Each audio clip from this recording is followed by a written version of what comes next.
মাত্র 1299 টাকায় কোথায় এই মজার মজার খাবার পাবেন তা দেখাবো আজকের ভিডিওতে। হ্যালো এভরিওয়ান, কেমন আছেন সবাই? আজকে সকাল সকালে আমার একটা পার্সেল চলে এসেছে, আমি সেটা রিসিভ করতে নিচে এসেছি।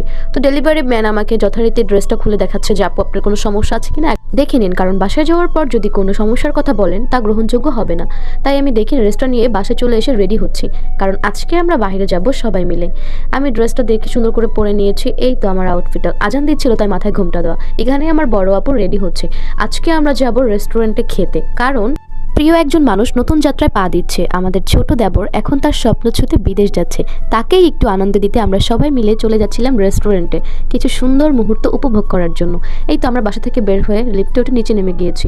এই তো এখানে আছে আমার ছোট দেবর, আমার বড় দেবর, আমার ননাসিনী, আমার হাজব্যান্ড। আমরা খিলগাঁও তালতলা গিয়েছিলাম।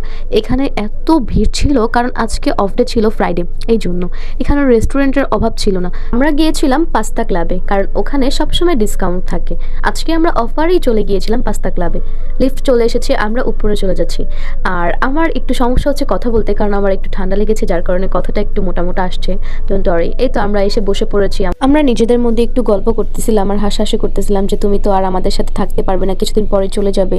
আর ভাইয়ার অ্যাকচুয়ালি মনটা খুবই খারাপ ছিল। মেনু কার্ড দেখতেছিলাম যে কোনটা নিব। তারপরে আমরা যেহেতু মানুষ 7 জন ছিলাম, যার কারণে আমরা অফারের যে ডিসকাউন্ট চলতেছিল ওইটাই নিয়ে নিয়েছি। আর আমার ননাসিনের ছোট ছেলের জন্য আলাদা প্লেটার নিয়েছিলাম, কারণ ও অন্যটা খাবে। এই তো আমাদের খাবার চলে এসেছে।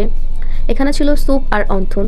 এখানের স্যুপ আর অন্থনটা আমার মোস্ট ফেভারিট। তার আমাদের মেন ডিশও চলে এসেছে। খাবারের কোয়ান্টিটি মোটামুটি ভালোই ছিল। আমার হাজবেন্ড সবাইকে খাবার সার্ভ করতেছিল।